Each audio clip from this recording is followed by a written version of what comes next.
ஒன்றுமே நான் கேட்கல கமல், சாரி லக்ஷ்மி கோச்சுப்பாங்க, சித்தப்பான்னு கூப்பிடணுமா? ஸோ அவங்க இல்லை, அதனால கமல்னு கூப்பிடுறேன். கூப்பிடலாமா? ஓகே, ஏதாவது கூப்பிடணுமே. அங்கே பாருங்க பின்னாடி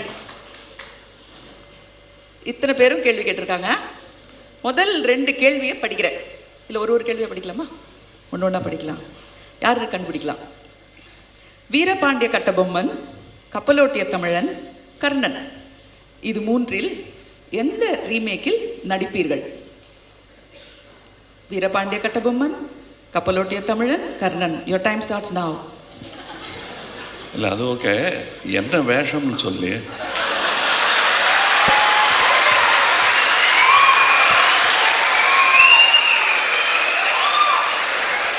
ஜாக்சன் துரை இல்லை, ஜாக்சன் துரையா நடிக்கலாம். ஃப்ளெச்சராக நடிச்சிருக்கேன், அதனால ஜாக்சன் துரையா நடிக்கலாம்.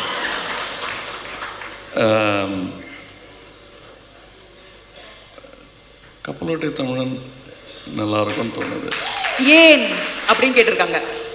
அதில் சுப்பிரமணிய சிவாவா நடிக்கிறேன். ஏன்னா எங்கள் அண்ணாச்சி ஷண்முகநாச்சி ஆக்ட் பண்ண ரோல் திருப்பி நடிக்கிற ஒரு சரித்திர வாய்ப்பு, அவ்வளோதான்.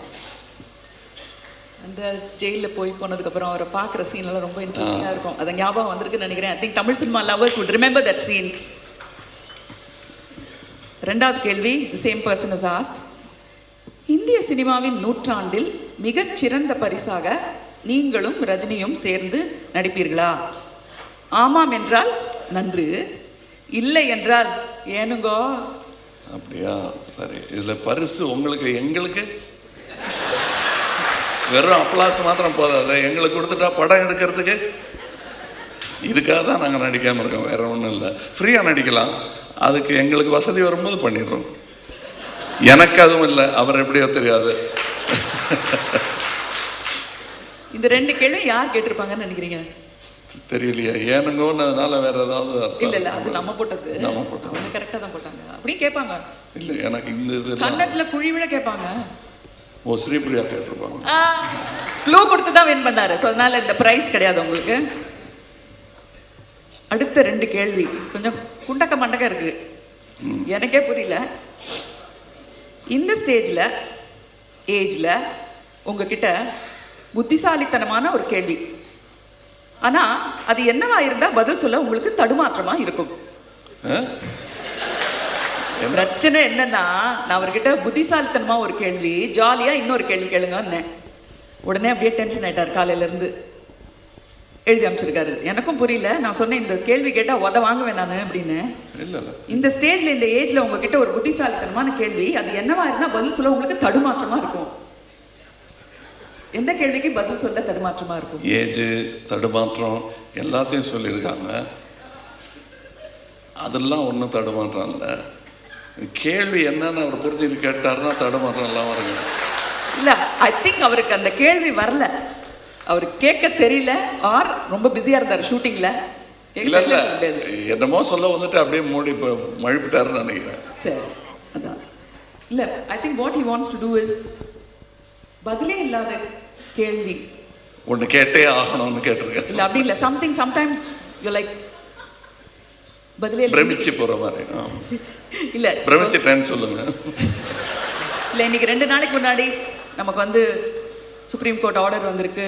அதை பார்த்த உடனே என்ன ரியாக்ஷன் கொடுக்குறதுன்னு நமக்கு தெரியல பாருங்க. அந்த மாதிரி ஒரு கேள்வி கேட்கணும்னு நினச்சிருக்காரு. அடுத்த கேள்வி அவரே தான். முதல் கேள்விக்கான பதில் எங்களுக்கும் புரியும்படியா சொல்றதா இருந்தா அது எப்படி இருக்கும்? இல்லை அதையே காமெடியா டிரான்ஸ்லேட் பண்ணி சொல்லுங்க பார்க்கலாம்.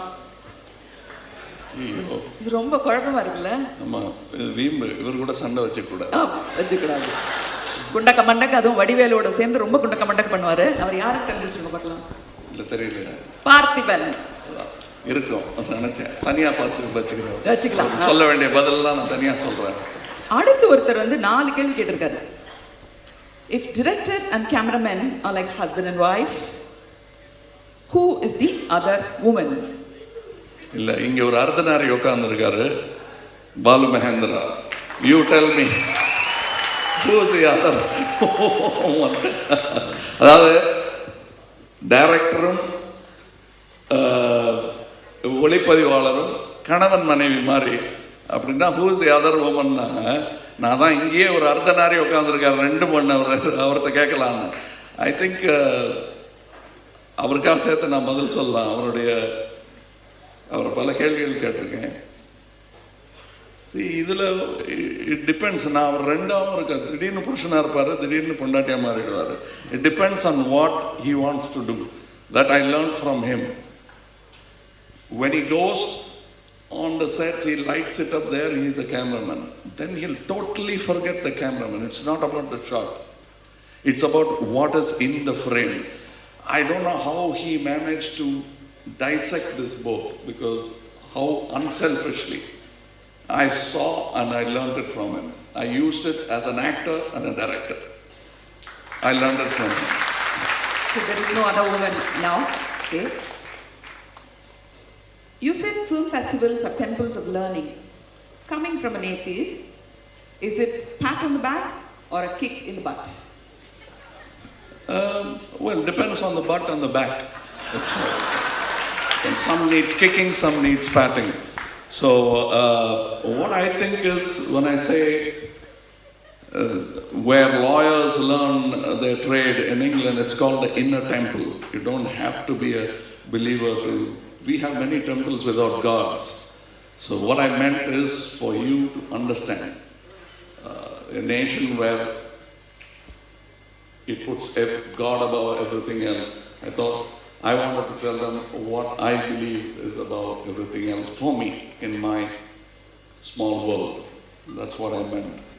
I didn't mean God. Please don't take offense. I don't believe in it.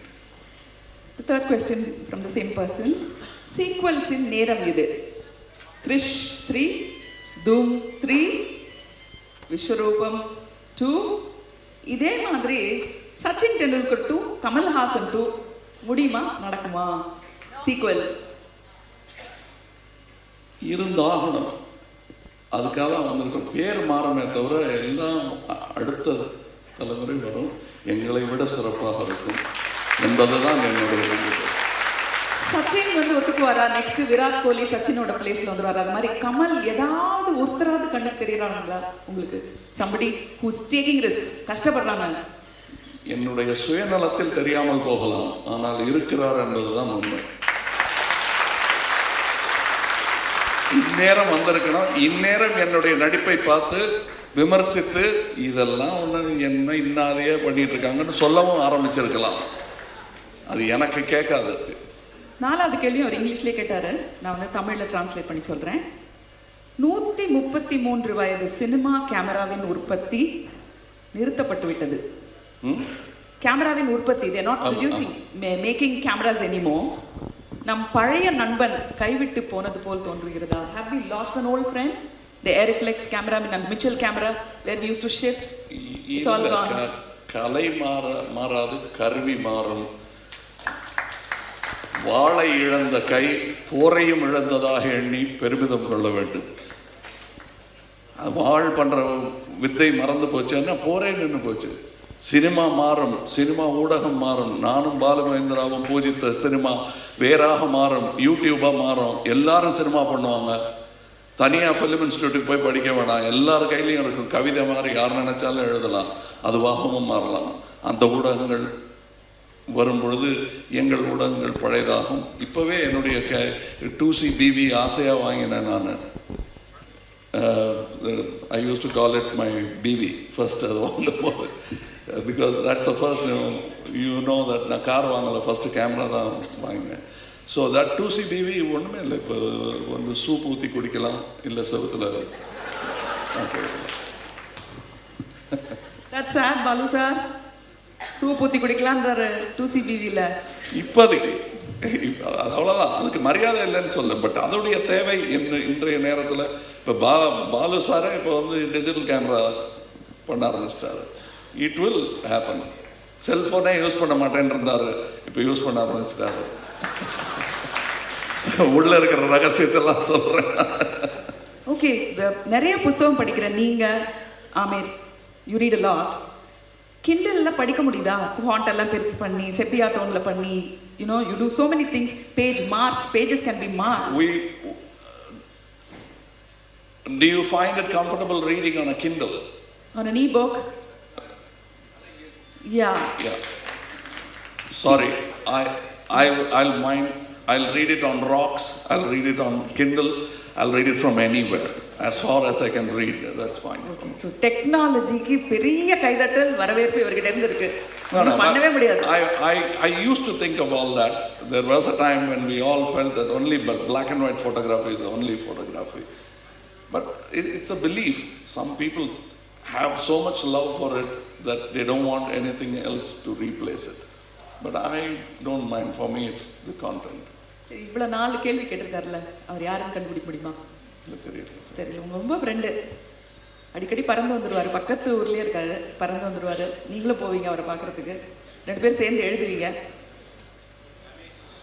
You can see the photographs. Oh, Ramesh Arvind, yes. Thanks, Ramesh Arvind. Lovely. Kindle பத்தி கேட்டது இல்ல, அது நான் கேட்டேன்ப்பா. தமிழ் திரையுலகை பல புதிய தளங்களுக்கு நகர்த்தி சென்றவர், செல்பவர் நீங்கள்.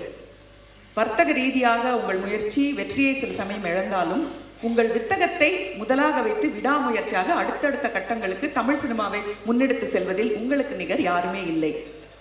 எந்த நம்பிக்கை பல்லாண்டுகளாக உங்களை இயக்குகிறது? நான் என்ன சினிமா பார்க்க, நான் ஒரு சபரி மாதிரி, நான் சாப்பிட்டது தான் நீங்கள் சாப்பிட்றீங்க. நான் பார்க்க வேண்டும் என்று ஆசைப்பட்டு ஆதங்கப்பட்ட இங்கே இருக்கிறதுனால சொல்கிறேன்.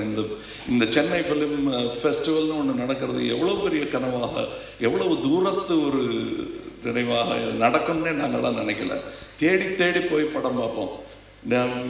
பாலமேந்திர இதில் ஃபிலிம் இன்ஸ்டியூட்டில் பார்த்த படத்தை பற்றி சொன்னாங்கன்னா கேள்வி ஞானத்தில் அந்த படத்தை கற்பனை செய்து கொள்வோம். ஏன்னா அதை பார்க்கும் வாய்ப்பு எப்போ கிடைக்கும்னு தெரியாது.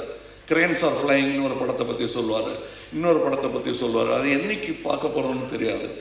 ஏங்கி கொண்டிருந்த ஒரு காலம், ஒரு சஹாரா டெசர்ட் மாதிரி இருக்கும், தூரத்தில் தண்ணி மாதிரி தெரியாது, தண்ணியாக இருக்காது. சில தமிழ் சினிமாக்கள் அப்படியும் இருந்திருக்கின்றன. பட் தேடி தேடி போய் சினிமா பார்த்து அது இதெல்லாம் ஓடாதுன்னு சொன்னபோது அதை ஓட வைக்க முடியும். ஒரு தேசிய விருதும் ஒரு சில்வர் ஜூப்ளியும் சாத்தியம் என்பதை நிரூபித்து காட்டிய ஒரு கூட்டத்தில் நானும் ஒருவனாக இருந்திருக்கிறேன் என்பதில் எனக்கு பெருமை. அதில் ஒரு முக்கியமான படம் பாலுமேந்திரா அவருடைய படமே. வாய்கழிய பேசிட்டு எல்லாரையும் எப்படி எடுக்கணும் எப்படி எடுக்கக்கூடாதுன்னு சொல்லிட்டு நாங்கள் ஒன்றும் செய்யாத ஒரு கூட்டமாக மாறாமல் செய்து காட்டும் வாய்ப்பை எங்களுக்கு மக்கள் ஏற்படுத்தி கொடுத்தார்கள். அந்த சந்தோஷம் அப்ப கிடைச்ச அப்ளாஸுடைய ரீங்காரம் தான் இன்னி வரலும் ஓடிட்டு. இந்த 2 கேள்வியும் கேட்டது சூர்யா. ஓகே, அடுத்த கேள்வி ஃப்ரம் அ ஃபில்ம் மேக்கர். இப்போ நீங்கள் பாலுமேந்திரா சார் பற்றி பேசிட்டு இருந்தீங்க, அவரோட படத்தை பற்றி நம்ம சமீபத்தில் பேசிட்டு இருந்தோம். ஒரு ஃபெஸ்டிவலுக்கு எந்த படத்தை அனுப்பலாம் அப்படின்னப்போ அவர் படத்தை அனுப்புங்க அப்படின்னு நீங்கள் சொன்னீங்க. ஒய் அப்படிங்கிற ஞாபகம் உங்களுக்கு இருக்கும், அதோட சம்மந்தப்பட்ட கேள்வி தான். What makes this particular art form stand time? Some films which we thought were path-breaking some years back look very dated and tacky now. Same with performances.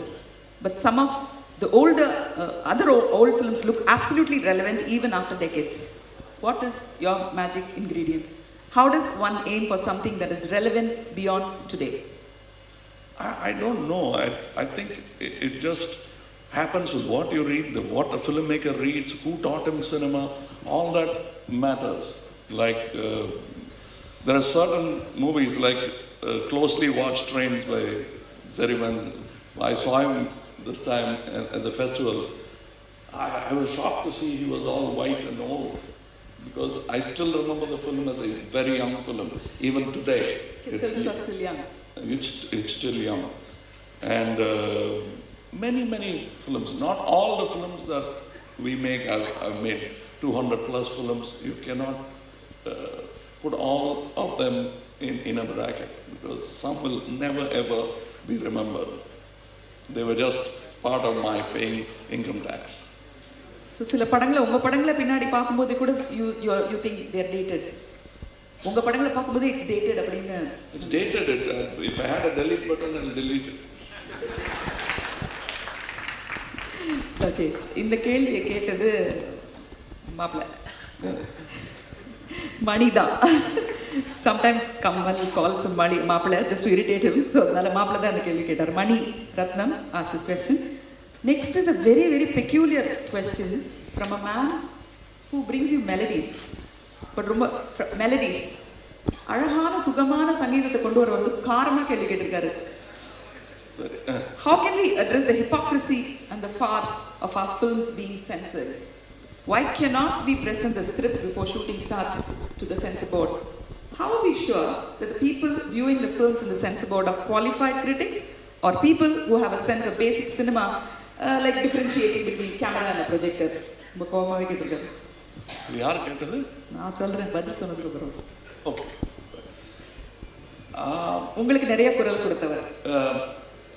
உங்களுக்கு நிறைய குரல் கொடுத்தவர். Right.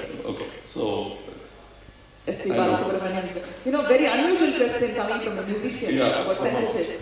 Yeah, but I know he suffered a lot with the one censor, but I am yet to go to censor with my Vishwarupam too. But that doesn't matter. This is a voice that has to be raised, and this is a great forum. People who are qualified should be there in the censor. The industry should take the responsibility of censoring itself. Which answers the question that right now they are not qualified. They like cinema, but that is not everything. They like to watch movies, and there are censor board officers sometimes who tell young filmmakers, you could make the film shorter. What are you doing? I mean, it's ridiculous. And all political parties want one member from their section coming and taking it. It's wrong. That's not how art should be curtailed. And they will laugh at us in another 100 years. Believe me, if we don't mend this.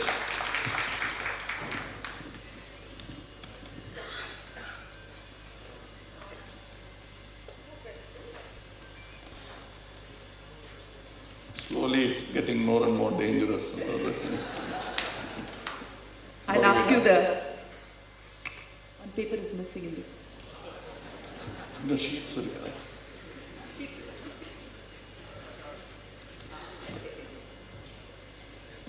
But do we have the print for the film today? I'm just saying, when we don't have something. அடுத்தது ஒரு peculiar question. உலக சினிமாவிலிருந்து Tamil cinema விலகி இருக்கு. உடம்பிலிருந்து கண்ணு தனித்து போய் இருக்குமா? உலக சினிமாவுடன் தமிழ் சினிமா ஏன் ஒட்டல? ஒட்டுறதுக்கு நீங்க என்ன பண்றீங்க? இன்னொரு தடவை படிக்கிறேன், ரொம்ப இன்ட்ரெஸ்டிங்கா இருக்குல்ல? உலக சினிமாவிலிருந்து தமிழ் சினிமா விலகி இருக்கு. உடம்பிலிருந்து கண்ணு தனித்து போய் இருக்குமா? உலக சினிமா மாத்திரம் ஒவ்வொன்றா சொல்லிட்டு ஓகே. கொஞ்சம் தமிழ் சினிமாவுக்கு ஒன்றரை கண்ணு விட்டுருங்க. இந்த பக்கம் பார்க்குற மாதிரி இருக்கும், அந்த பக்கம் பார்த்துட்டு இருக்கு, அவ்வளோதான். அது ஒன்றும் இல்லை. அதை கேலி பண்ணக்கூடாது. கண்ணாடி போட்டால் சரி ஆகிடும். ஜெயேந்திரா ஒரு டேக்லைன் சொன்னாரு ஃபெஸ்டிவலுக்கு. ஜெயேந்திரா இருக்கார ஒரு டேக்லைன் சொன்னாரு, உலக சினிமா பார்த்து ரசிக்கலாம், காப்பியும் அடிக்கலாம். ஆமாம்மா, அது நாங்கள்லாம் வந்து கேசனோ தேட்டர் வாசலில் தேங்காய் 2 பேர் எடுத்துகிட்டு போவாங்க, யார் உடைக்கிறதுன்னு சண்டை. நான் தான் ஃபஸ்ட்டு உடைப்பேன்னு அங்கேயே முடிவு பண்ணிடுவாங்க. அப்போல்லாம் காப்பி ரைட்ஸ் கிடையாது. உடம்பிலிருந்து கண்ணு தனித்து போய் இருக்குமா? உலக சினிமாவுடன் தமிழ் சினிமா ஏன் ஒட்டல? ஒட்டுறதுக்கு நீங்க என்ன பண்றீங்க, பண்ண போறீங்க கேட்டிருக்காரு. உரிமையோட கேட்டிருக்காரு. நான் ஒன்றும் பண்ண முடியாது. எல்லாரும் செய்யணும், எல்லாரும் நிறைய சினிமா பார்க்கணும். அதுதான் இந்த வாய்ப்பு. உலக சினிமாவை பார்க்கும் ஒரு சாளரமாக இதை பயன்படுத்திக் கொள்ள வேண்டும்.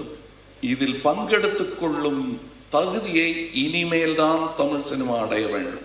தமிழ் சினிமாங்கும் போது ஏதோ 1-2 பேர் இருக்கிறத வச்சுட்டு நம்ம மாறு தட்டிட்டு இருக்க முடியாது. ஒரு ஆவரேஜாக எடுத்தோம்னா மோசமாக இல்லைங்கிற மாதிரி பெங்காலில் இருந்தது, கேரளாவில் இருக்குது, நடுவில் காணாமல் போயிருந்தது, மறுபடியும் again Kerala films are worthy. In a given year you can take 5 sensible films, pick on 10 films even. அந்த மாதிரி வரணும் தமிழ் சினிமா. வர முடியும். இல்லை மக்களுக்கு பிடிக்காதுன்னு பணப்பையை வச்சுக்கிட்டு இருக்கிறவங்க கொஞ்சம் பதட்டப்படுவாங்க. ஆனால் சினிமா தெரிந்தவர்கள் வரும்பொழுது இயக்கம், கேமரா இதெல்லாம் தெரிஞ்சவங்க வரும்போது சினிமா மேலோங்கி நிற்கும். அதுதான் நடந்துகிட்டு இருக்கு இப்போ நான் நம்பிட்டு இருக்கேன். இந்த கேள்வியை கேட்டது பாவலர் பிரதர்ஸ் மியூசிக் குரூப் இருக்கு, சினிமாவுக்கு கமல் வந்து அப்போ ஹீரோவாக இருக்காரு. செகண்ட் சண்டே அவரும் ஸ்ரீவித்யாவும் போய் மியூசிக் அகாடமியில் பாடுவாங்க அவரோட ட்ரூப்பில். நான் யாரை பற்றி சொல்கிறேன் அவங்க எல்லாருக்கும் தெரியும்னு நினைக்கிறேன். யாரு?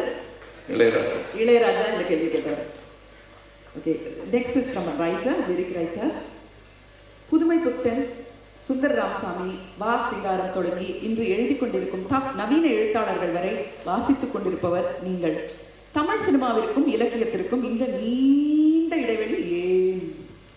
இந்த கேள்வியை வந்து எல்எல்ஏ பில்டிங்ல பாலகுமார் நான் உயிரோட இருந்த ஆனந்த சார் அவங்க எல்லாரும் சேர்ந்து தமிழ் சினிமாவுக்கும் இலக்கியத்திற்கும் ஒரு பெரிய இடைவெளி ஏற்பட்டு விட்டது, ஒரு பாலமானது அமைக்கப்பட வேண்டும் என்று பேசி 40 வருஷம் ஆச்சு. அதுதான் இன்றைய நிலைமை. இதுல வந்து we have an incestuous pool of story makers. ஒருத்தர் மாறி மாறி மாறி மாறி ஒரு 5 பேர் தான் இருப்பாங்க கதை எழுதணும். அது மாறணும் ஃபர்ஸ்ட். இதையே தொழிலாக எழுதி கொண்டிருப்பவர்கள் வெளியிலிருந்து வந்து ஒரு கருத்தை சொல்லும் போது வாழ்ந்து பார்த்த தன் அனுபவத்தை இங்கே சொல்ல வரும் பொழுது நமக்கு அது புதுசாக தெரியும், புதிய அனுபவமாக, புதிய புத்தகமாக இருக்கும். புத்தகங்களை வாங்கி வாசித்து அதை சினிமா, அப்படியே புத்தகம் சினிமா எழுதாது. பாலு பிரமாதமாக சொல்வார், ஒலி சித்திரத்தில் ஒரு சினிமாவை போட்டு அது புரிஞ்சிச்சுன்னா அது சினிமாவே இல்லைன்னு. I think it's great quotable quote. ஒலி சித்திரம் ரேடியோவில் வரும்போது அது கேட்டு சினிமா புரிஞ்சிச்சுன்னா அது நல்ல சினிமா இல்லைன்றது கண்டிப்பாக. ஏன்னா சொல்ல வேண்டிய இதை பேசி பேசியே சொல்லுவது புத்தகமும் நாடக மேடையும் இல்லாத விஷயங்களை தேடி பிடித்து சொல்ல வேண்டும். அதிலிருந்து நாம் கற்றுக்கொள்ள வேண்டும். புதுசாக இவங்களே இது சினிமாவுக்கு இன்னைக்கு ஷேக்ஸ்பியர் எழுத வந்தாலும் ஸ்கிரீன் ரைட்டிங் கற்றுக்கணும், அது வேற விஷயம். ஏன்னா இட்ஸ் டெக்னிக். ஆனால் அதனால இது வந்து தனியா ஒரு கூட்டம் மட்டுமே பண்ணிடலாம், வெளியிலிருந்து எழுதுபவர்களிடத்திலிருந்து நாம் கடன் வாங்க வேண்டிய அவசியமே இல்லைன்னு நினைக்க கூடாது. அது தமிழ் சினிமாவுக்கு அது ரொம்ப உண்டு.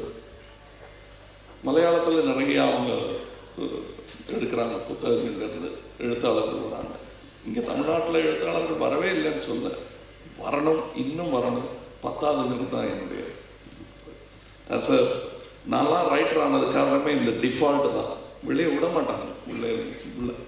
So I became writer. Balu Mahendra அவர்கள்ட்ட வந்திருக்கு. அது கேள்வி அப்படிங்கிறதோட ஒரு குமுறல் அப்படிங்கலாம். ஸோ அந்த குமுறலை நான் படிச்சிடுறேன். சென்னை திரைப்பட விழா என்று வரும் ஒவ்வொரு தடவையும் ஈரானிலிருந்தும், இத்தாலியிலிருந்தும், கொரியாவிலிருந்தும், சீனாவிலிருந்தும், ஜப்பானிலிருந்தும், இன்னும் வெவ்வேறு நாடுகளிலிருந்தும் படம் எடுத்து அனுப்புவார்கள். நான் இங்கு சென்னையிலிருந்து அந்த படங்களை எல்லாம் வாயை பிளந்து வியந்து பார்த்து கொண்டிருக்கிறோம். ஒரு மாறுதலுக்காகவாவது நாம் இங்கிருந்து நமது தமிழில் ஒரு படம் எடுத்து அங்கே அனுப்பினால் என்ன? அவர்கள் திரைப்பட விழாக்களில் நமது தமிழ் படத்தை அவர்கள் வாயை பிளர்ந்து வியந்து பார்க்கட்டுமே. பெங்காலியான எனது ஆசான் சத்யஜித்தை அவர்களது முதல் படத்திற்கே உலகத்தரம் இருந்ததால் தானே அந்த படம் 36 சர்வதேச விருதுகளை பெற்றது. உலகின் மிகச்சிறந்த 10 படங்கள் பட்டியலில் பத்தேர் பாஞ்சாலி இன்னும் இருக்கிறதே.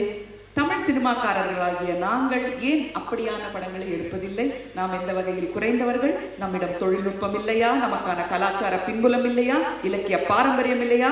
நமக்கான வாழ்க்கை அடையாளம் இல்லையா? எது இல்லை? பணம் பண்ணுவதற்காக மட்டும்தான் சினிமா என்று நாம் வைத்துக் கொண்டிருப்பதாலா? நமக்கு சினிமா என்பது வியாபாரம் மட்டும்தானா? சொல்லுங்கள் கமல், சொல்லுங்கள் கமல்னு கேட்டார். அப்படின்னு என்ன திட்டிருக்காரு.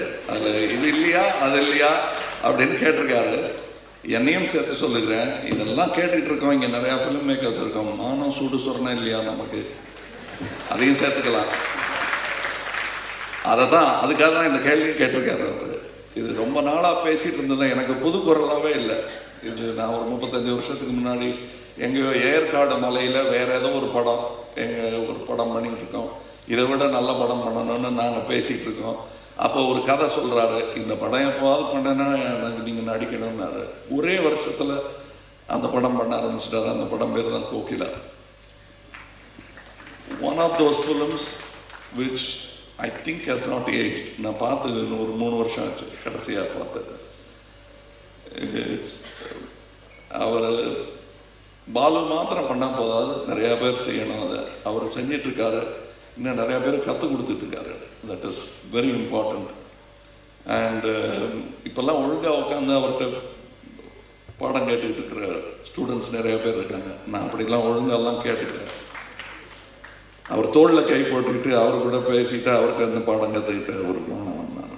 அது எல்லாருக்கும் வாய்ப்பு கிடைக்காது, எனக்கு கிடைச்சது அது. இந்த மாதிரி நிறைய வாத்தியார்கள் எனக்கு இண்டஸ்ட்ரியில், அவங்களுக்கு எல்லாருக்கும் நன்றி சொல்லும் ஒரு விழாவாகத்தான் நான் இதையே நினைக்கிறேன். இந்த அழகான கேள்விகளை கேட்ட ஃபிலிம் இண்டஸ்ட்ரியில் இருக்கிற அந்த ஜாம்பவான்கள் எல்லாருக்கும் எங்களுடைய நன்றிகள். அது ரொம்ப அழகாக பதில் சொன்ன கமல், உங்களுக்கும் நன்றி. இதுக்கப்புறம் நான் பொறுமையாக ஒன்று புரியாமல் கேட்டுக்கொண்டிருந்த அமெரிக்கான் அவர்களுக்கு I was just saying that she was thanking everyone for asking the questions, and I said, here's a kind man who understood nothing but withstood all the boredom, and I'll explain to you what it is all about. Usually இந்த மாதிரி கேள்வி கேட்டால் என்ன சொல்லணும்னா, உன்னுடைய சரியான பதிலால், விக்ரமனுடைய சரியான பதிலால் மௌனம் கலைந்துதான் வேதாளம் மறுபடியும் முருங்கை மரத்தில் ஏறிவிட்டது அப்படின்பாங்க. கடந்த 3 நாட்களாக நான் துபாய் ஃபிலிம் ஃபெஸ்டிவலில் இருந்தேன். அப்போ தான் இவருடைய மூத்த மகளான ஸ்ருதியோட கூட உட்காந்து உலக சினிமா பார்க்குற, வேர்ல்ட் சினிமா பார்க்குற ஒரு சந்தர்ப்பம் எனக்கு கிடச்சிது. She was so enthusiastic and she loved all the films, and she used to come running from her shootings. She's shooting for a Hindi film there, and she used to come. And as he walked in, I told him, Kamal, you did well. Bringing up your daughter, you did well.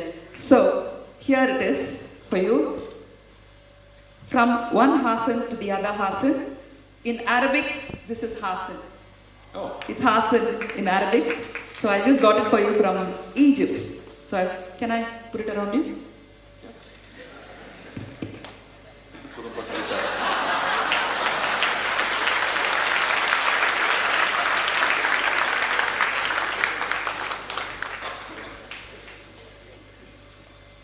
It is Hasan in Arabic. Thank you so much. And there is something else also, which we'll give you and take back.